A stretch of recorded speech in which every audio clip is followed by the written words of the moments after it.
Warning: this video contains language and subjective views not suitable for all viewers.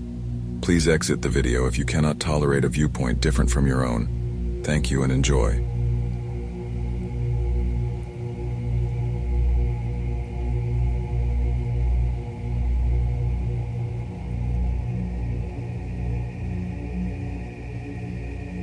This is all I want to say. For all them people that doubt me, I had no record all my life. Okay? No record, no police record, until I made a record. I had no record all my life. Okay? No record, no police record, until I made a record. And you have to think about this. I had a clean record for 20 years. A clean record, living in the ghetto, in the gutter, no record. I had a clean record for 20 years. A clean record, living in the ghetto, in the gutter, no record. What about my morals then? What about my character then? You know what I'm saying? In 2 years that I start raising noise, that I start being publicly viewed, I've had a record. And now it looks like I'm a criminal who has no way of being reformed. How'd you get interested in music? I started off with poetry, writing poetry. But Like junior high, high school? yes, Okay. junior high school. And poets I saw were like looked on as like wimps. I saw were like looked on as like wimps. What about that idea that you have been portrayed, and sometimes, I mean, to be honest, you like the portrayal of you just hard, That's thug, right. That's right. don't step on me, That's right. you're in trouble. That's right. Yet there's another side to you too. Like at work, I can't hold a job. I just quit my job today actually because I wanted to come and do this, and they wouldn't let me. And I felt like it was important, and it was more important than serving pizza, and we had enough people, so I felt like since I'm an actor, they should understand. I felt like since I'm an actor, they should understand. I felt like since I'm an actor, they should understand. Let me put this to you. A lot of people tell me Tupac is, for the most part, a nice guy. This old thug thing, hype. Good for record sales. Tupac is, for the most part, a nice guy. This old thug thing, hype. Good for record sales. Helps him identify with the young people who are out there and angry, who would maybe label him a sellout, like they did Hammer if he didn't have that hard side. Would maybe label him a sellout, like they did Hammer if he didn't have that hard side. It's night over girls, and I've seen guys speak to women with this much respect, and I deplore that. My mother's just told, I grew up, my mother raised me, so I have this much respect for women, and I fight often because of that, and it gives me a lot of friends. I mean, I get a lot of friends because, but I get a lot of friends because I have respect for women, ultra respect for women. And as far as Jesse Jackson, my first acting job was at the Apollo Theater when Jesse Jackson was running for president in 1984. My first acting job was at the Apollo Theater when Jesse Jackson was running for president in 1984. I want to mimic whole characters so that I can get a better understanding on what men and human beings are about. I want to mimic whole characters so that I can get a better understanding on what men and human beings are about. So now it's like I don't care about making people understand how we are. That's what I used to do. Every part was just about digging deeper into who young black males are. And In one sense, the whole idea of being a role model comes up in the imagery. And a lot of people who know you, and I talked to them beforehand, suggested that, hey, you know, when you meet him, he's going to be something entirely different than you imagine. And a lot of people who know you, and I talked to them beforehand, suggested that, hey, you know, when you meet him, he's going to be something entirely different than you imagine. And what the media is portraying. But then, like I was liking this girl in Tam, and I'm extra nice, you know, extra gentleman. I'm extra just like, oh, you're beautiful and you deserve the best. And she told me I was too nice. And I'm extra nice, you know, extra gentleman. I'm extra just like, oh, you're beautiful and you deserve the best. And she told me I was too nice. I couldn't believe it. It wouldn't work because I was too nice. That was the ultimate stab in the back. Tupac is, for the most part, a nice guy. This old thug thing, hype. Good for record sales. That's all I ever wanted to do. Ask my mama. I wanted to go to college. I went to school all the way and was ready to go to college. The only thing that stopped me was money. The time all the kids in my school was writing applications to go to college, I didn't have no lights and no electricity. And that ain't my mama's fault. You know what I'm saying? So when I think back to that, I'm not thugging for me. I'm thugging for my family. I pay all the bills. You know what I'm saying? I feed my whole family. I'm not thugging for me. I'm thugging for my family. I pay all the bills. You know what I'm saying? I feed my whole family. Wrong or right, I do. Wrong or right, I do. And I can't stop. You know what I'm saying? And if thugging is gonna make me $1 million, cause it just got me platinum, then that's what I got to do constantly. And I can't stop. You know what I'm saying? And if thugging is gonna make me $1 million, cause it just got me platinum, then that's what I got to do constantly. Wrong or right, I do. So I went through a week of just going, forget it, I'm just gonna be like them. Because they seem to get the girls and they call girls the B word. A week of just going, forget it, I'm just gonna be like them. Because they seem to get the girls and they call girls the B word. Forget it, I'm just gonna be like them. Oh, so you one of them angry bitches, huh? A feminist. What you call me? Said you a mean bitch. We gotta stop this right now. You don't know shit about me, okay? Don't be calling me no bitch. You don't know nothing about me. Here I am acting all courteous and shit, trying to spark up a conversation. Nigga gotta call you a bitch to get your attention. I'm a black woman, okay? I deserve respect. Don't be calling me no bitch. Hey. If I'm a bitch, your mama's a bitch. Say that black woman shit, okay? You bleed once a month just like the rest of the hoes. And we ain't talking about my mama, we talking about your stuck-up ass. Scammers ass bitch, thinking niggas supposed to do some fucking magic tricks for your ass. Pull this shit over right now. Pull it over. Where you finna go? I'll walk, motherfucker. Pull this shit over. Gob ass bitch. Get your shit. Get your shit out of your mouth. Talking all that shit. Walk your ass home. Scandalous ass motherfucker. Do them fucking fat ass stars some good anyway. I better not see your ass in L.A., okay? I'm gonna get somebody to fuck you up, motherfucker. Fuck you. Fuck you. What's going on? They gon' fuck you up, Fuck you, motherfucker. bitch. Fuck you up. Fuck you, bitch. Fuck you. Fuck you, fuck you, fuck you, you. bitch. Motherfucker. Fuck you, bitch. A week of just going, forget it, I'm just gonna be like them. Because they seem to get the girls and they call girls the B word. Upon my release, I felt like I wanted to be seen as a complete human being. Upon my release, I felt like I wanted to be seen as a complete human being. I'm through like mimicking characters for people so that they can get a better understanding on what young black males are about. But then I started turning the poetry into songs, and that got more attention. How'd you get into rap? It is in my opinion that I was rapping while I was writing poetry. Okay. And so I was into rap, I guess you could say, from junior high when I wrote my first poem. And after I heard on the radio that there were other poets who made records and they were selling and it was working, then I decided to change the method of my poetry. That there were other poets who made records and they were selling and it was working, then I decided to change the method of my poetry. I'm play devil's advocate again. Critics say, yeah, but you're being pimped.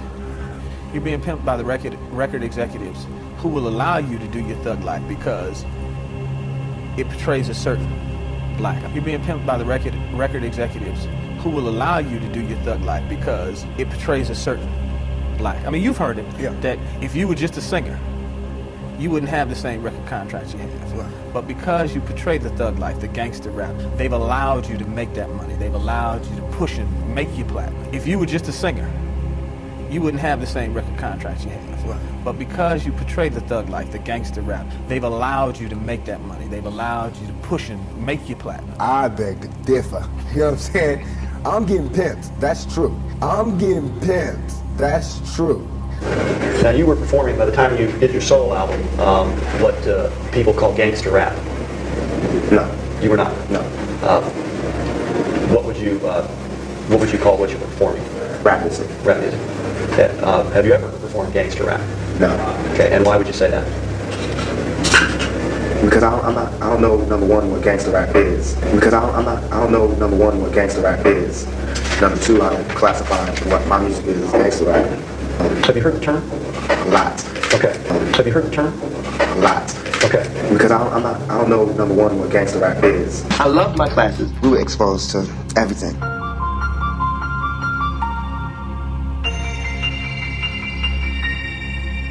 You know, theater, ballet, listen to different types of music, songs that became the soundtrack to my life.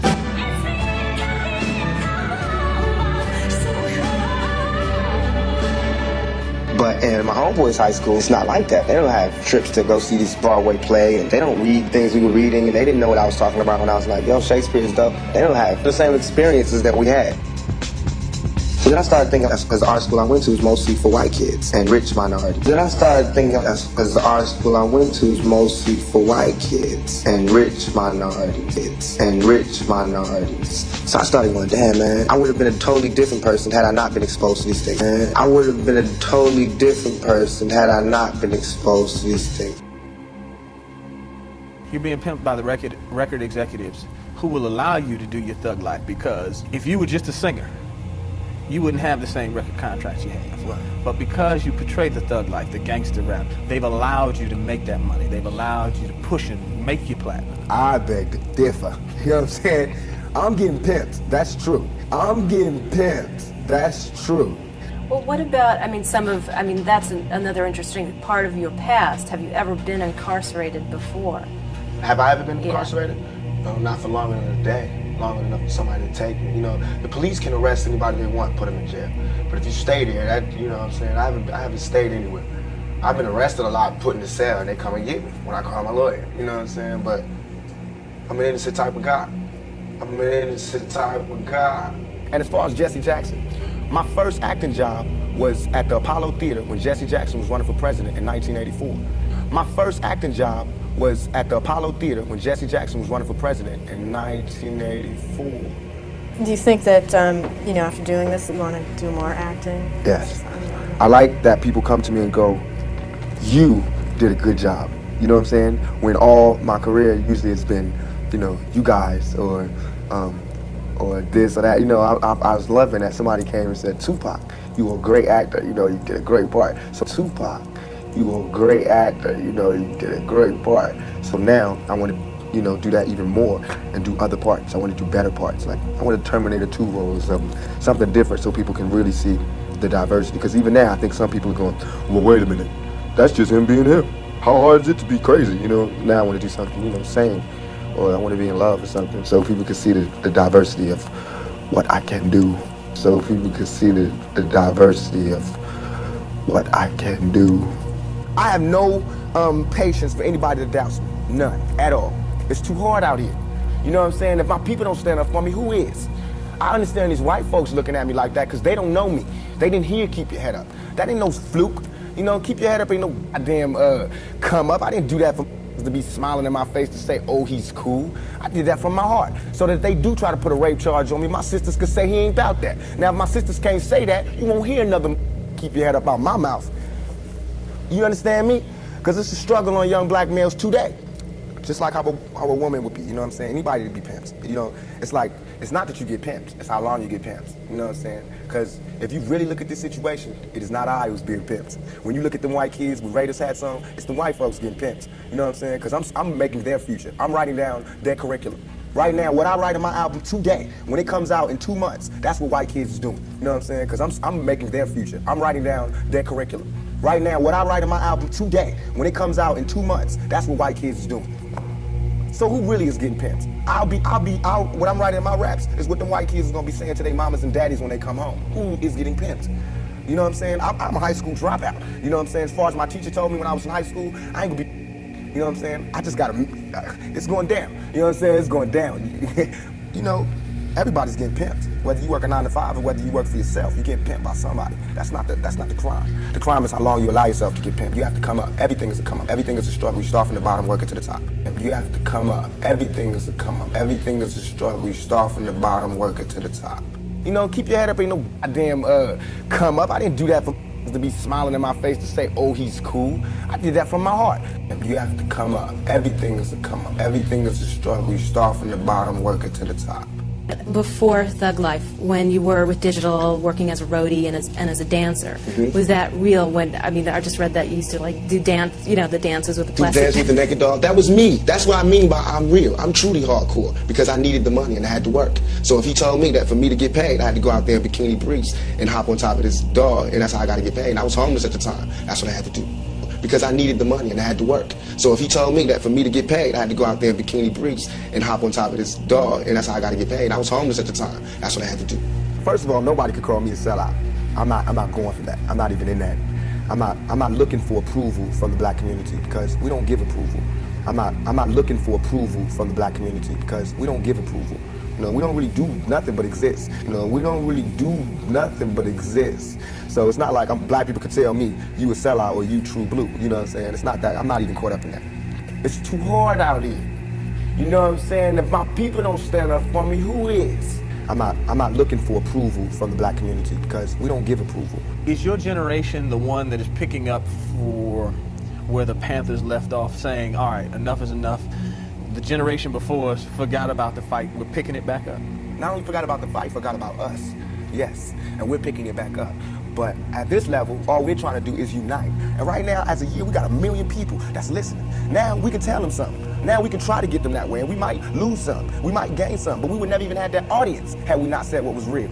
I'm not looking for approval from the black community because we don't give approval. You know, we don't really do nothing but exist. You know, we don't really do nothing but exist. Thug Life Code, we have a code putting order to the violence on the streets. And when they all listening to you, I got people in the penitentiary, you know what I'm saying, big time OG criminals who are calling me, telling me they want me to lead their movement. I mean, I'm gonna have a problem, you know what I'm saying? I'm gonna have a small identity crisis here, you know what I'm saying? And I'm gonna have a small identity crisis here, you know what I'm saying? Because, like I said, I was from a single father, you know what I mean? A single mother with no father, no male figure. Now I got every man in America who wants to take an order from me, you know what I'm saying? Who wants to know what I wanna do, or, you know, what's my plan for young black males. And that makes me scared, but that makes me want to rise to the occasion. You know what I'm saying? What makes me want to give my whole life to him. And I will give my whole life to this plan that I have for Thug Life. Give my whole life to him. And I will give my whole life to this plan that I have for Thug Life. Everything I'm saying is a warning, is a plea for help. Everything I'm saying is a warning, is a plea for help. If everybody is so goddamn worried about me, why ain't nobody came to help me? You know what I'm saying? I never wanted to be no star. This ain't my job. You know what I'm saying? I never wanted to be no star. This ain't my job. I don't care if everybody don't cheer for me. You know what I'm saying? If you're not cheering for me for what I'm doing, don't cheer for me. Don't cheer because you think I'm cute. You know what I'm saying? Screw that. Cheer for me for what I'm doing, for what I stand for. And when I go to jail, you should cheer louder. You know what I'm saying? Because I'm standing up for what I do. I'm not robbing nobody, not stealing from nobody. I never took nothing. Everything I do to represent my people. I do because I think this is what they want me to do.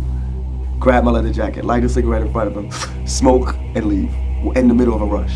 So that was natural. That's arrogance at the top. That's what I think I'm most like my mother. And she likes it. She'll see it in me and know it. And we clash a lot because I'm arrogant, she's arrogant. And you should see us when we get in our little attitude moods. It's like husband and wife, but it's brother and sister.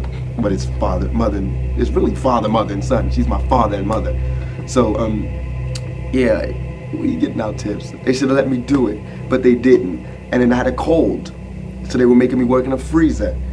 And I'm really not one to be disrespected, and I felt like that was disrespectful because I asked to go, you know.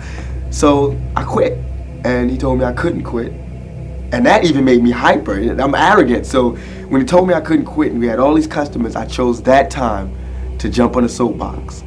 It is my sensitive side that likes to blow up the hard side, because if my image or my reputation can stop a confrontation before it happens, I'm fine. You know what I'm saying? I know how it is day to day. It's a constant man ego check going on in this street, in this world. So part of that is just like, you know, that's my resume.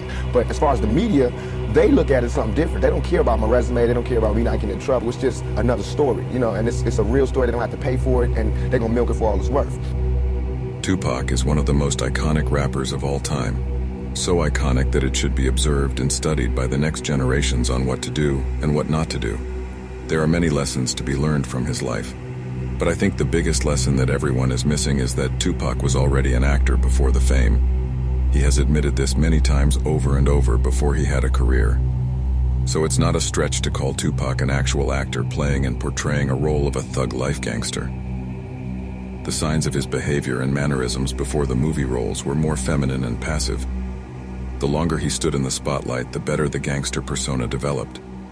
When Tupac was confronted about getting millions for portraying a negative, toxic black gangster persona, he constantly denies his influence on black people and deceptively says that white people are more affected by his music, turning a blind eye to the damage being influenced and instigated within the black communities in exchange for riches and fame. As he stated many times, he will not stop thugging for money, wrong or right.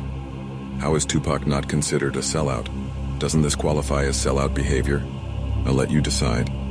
I go deeper into breaking down what a sellout is in my other video called Black Hollywood Exposed. Make sure you go check that video out and understand further in detail what a sellout looks like. We have a subculture called drill music, that stems from this industry. And with the drill music, it's the fuel. It's the fuel. So how many people keep sitting back, licking their chops, watching this destruction before somebody says, okay, man, let's free them? They freed the slaves. Somebody said, okay, man, we can't keep doing this. Then somebody came along and said, okay, man, we got to give them some kind of rights. How we done it long. So it's something we need it again. We need it again. So I'm trying to shake the drum. I don't care what I got to do, man. I'm trying to shake the drum. And I started out at the rappers because that's what tricked me. We're starting to learn more and more about Tupac. We're starting to learn more and more about Suge Knight. Suge Knight was a football good kid, come from a good home. He wasn't tough. He wasn't, man, do you know, if we would have known that, man, if we would have known O'Shea, Ice Cube wasn't a real gangster, that he was intelligent and O'Shea liked to write movies, man, no, man, we would have had something else to strive to be. If we would have knew Aramis was so intelligent and liked astrology, we wouldn't have, man, we need something else. We need something else, man. So I'm saying, okay, man, Tupac played himself. He played himself. I played myself, man. I was supposed to have been a lawyer. I waited to go to law school too late. Non-traditional student, it's harder to do it that way. So you see what I'm saying? We got played. So let's quit playing, y'all. That's why you hear me say, man, I was playing gangster. Man, I was playing bad. I was playing pimping. I was playing. And I'm starting to find out we all was playing. None of us wanted to be bad, nasty, mean, heartless killers. Somewhere down the line, we was taught wrong, we was tricked, we was abused. We had to grow up and take on this mindset in order not to be prey. And then it became a part of who we grew up to be.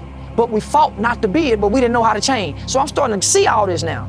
All I'm saying is that he got praise. He got the most amount of praise in his life for that role. And I feel like he got stuck in that role to a certain degree for the rest of his life.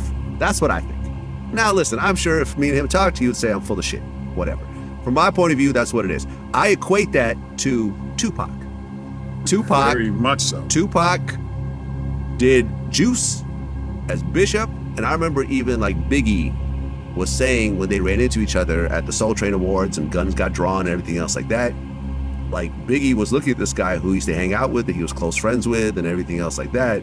And he's like, I'm not seeing Tupac, I'm seeing Bishop. Thank you. See, I mean, I've been saying this, I said it a long time ago when people try to attack me. But now you think about everybody who speaks about Tupac. It's a dichotomy. There's two guys going on. Mm-hmm. All you got to do, please play the 17-year-old Tupac, the interview. That's who he was. Yeah. He was this innocent, almost, dare I say, somewhat effeminate type of dude, right? Like when you really look at that interview, he was a very soft person. That's who he was. 2 years later, he plays Bishop. And that character that he created with Bishop influenced millions of people. And he stayed in that character. Because I literally would see him flip-flop from one character to the other, because we would hang out, we'd play pool. And famously, people would say, your friend looks like Tupac. And they didn't think that could be him, because he was more like that 17-year-old guy. And a lot of people that really knew him was like, yo, because I always speak the way I speak now. And so he felt very comfortable being that other side around me, that really playful, clowny, kind of like silly type of guy who knows all the Schoolhouse Rock jingles, and then would flip into a different mode around. It's kind of like once he did that Bishop role, that became a much more interesting character for him to play. And I always say it's like if Al Pacino played Scarface and then chose to stay as a Cuban drug lord to impress Cuban gangsters. Well, he could stay in that character if he wanted to. You know what I mean? Al could have done that. Completely. But when you're a young kid, that impressionable, and you get all of this accolades for being that character, even gangsters, look up to you and give you that's a fantasy for a young kid like that, who was saying, these guys call women the B word. The B word. He was saying this in their interviews. 2 years later, becomes Bishop, right? So, I mean, I just think this is a fascinating study of human behavior that people you could just look at that and go, wait a minute, the Tupac that you've seen, his biography is a guy who grew up tough his whole life. That's not what he was. Simply, that's not what he was. He grew up poor his whole life. Yeah, but you would think he grew up in the hood his whole life. If you really pay attention, who are the real people? There's an imagery that most of our rappers presented early on that when you look at it later, and the Snoops and Dr. Dre's and Ice Cubes and all these people, you go, wait a minute, is that the gangster that influenced me to become a gangster? You know what I mean? That the gangster that influenced me to become a gangster. So I look at it and go, hey, just kind of educate yourself and say, okay, there's imagery that gets paid great deals of money presenting themselves and influencing a whole generation of people to act other than what they are. Like, so it's like, it's encouraging this kid from not picking up a book and picking up a gun. Yeah. Sadly, that's the truth. Constantly. And if it makes me feel, because right now, I feel satisfied. I don't feel like I've ever embarrassed myself or my people, in nothing that I've done. And yet, I got the whole world fearing me, you know what I'm saying? At 23, weighing 160 pounds, you know what I'm saying? And I ain't even started. I haven't even wrote my plan out yet, and they scared. I got the vice president know who I am, the president, every cop in every city, you know what I'm saying? And I haven't even started working out a plan. I have something to offer to business that hasn't been shown before. I have a whole energy that represents not just black youth, but white youth, Mexican youth, you know what I'm saying? That change right before you go from being 18 and unresponsible to when you go to being like 21, 22, and the whole world's on your shoulders. I believe strongly that my audience empathize with me because I show that side. I show that emotion, raw, uncut, good and bad. And so I think I can bring that more fun, more directed into screenplays, more albums, producing, managing, you know what I'm saying? If I can figure out just how to control it, I can use it on a lot of different levels. I think it's absolutely relevant. You're trying to make him out to be a choir boy, and I want to see what he's really done. I haven't made him out to be anything. You're trying to make me out to be a devil. So when I think back to that, I'm not thugging for me, I'm thugging for my family. I pay all the bills, you know what I'm saying? I feed my whole family. Wrong or right, I do. Wrong or right, I do. And I can't stop, you know what I'm saying? And if thugging is gonna make me $1 million, because it just got me platinum, then that's what I got to do constantly. And I can't stop, you know what I'm saying? And if thugging is gonna make me $1 million, because it just got me platinum, then that's what I got to do constantly. Wrong or right, I do.